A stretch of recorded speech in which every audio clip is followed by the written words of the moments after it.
ತಿಪ್ಟೂರು ತಾಲೂಕಿನ ಕೋಟ್ನಾಯಕನಹಳ್ಳಿಯಲ್ಲಿ ತಾಯಿ ಬನಶಂಕರಮ್ಮನ ಜಾತ್ರೆ ಈ ತಿಂಗಳು 23ರಿಂದ 28ರವರೆಗೂ ನಡೀತದೆ.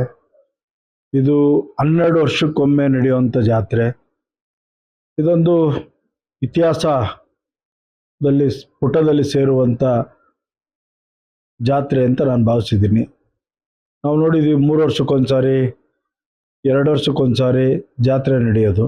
ಇದು 12 ವರ್ಷಕ್ಕೊಂದ್ಸಾರಿ ಅಂತ ಹೇಳಿದ್ರೆ ಇದಕ್ಕೊಂದು ಪವಾಡದ ದೃಷ್ಟಿಯಲ್ಲಿ ಇರ್ತಕ್ಕಂಥ ತಾಯಿ ಬನಶಂಕರಮ್ಮನ ಜಾತ್ರೆ.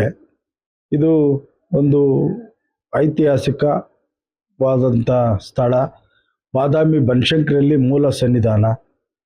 ಈ ಅಲ್ಲಿಂದ ಇಲ್ಲಿ ತಿಪ್ಟೂರು ಬಂದು ತಾಯಿ ನೆಲೆಸಿದ್ದಾಳೆ ಅಂದರೆ ಕೋಟೆನಾಯಕನಹಳ್ಳಿಯಲ್ಲಿ. ಇದೊಂದು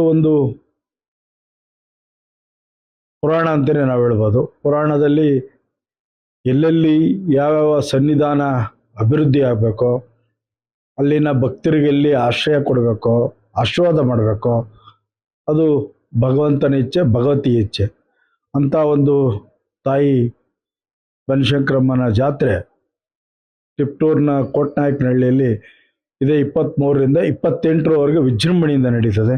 ಅದಕ್ಕೆ ಎಲ್ಲರೂ ಬಂದು ತಾಯಿ ಆಶೀರ್ವಾದ ಪಡೀರಿ.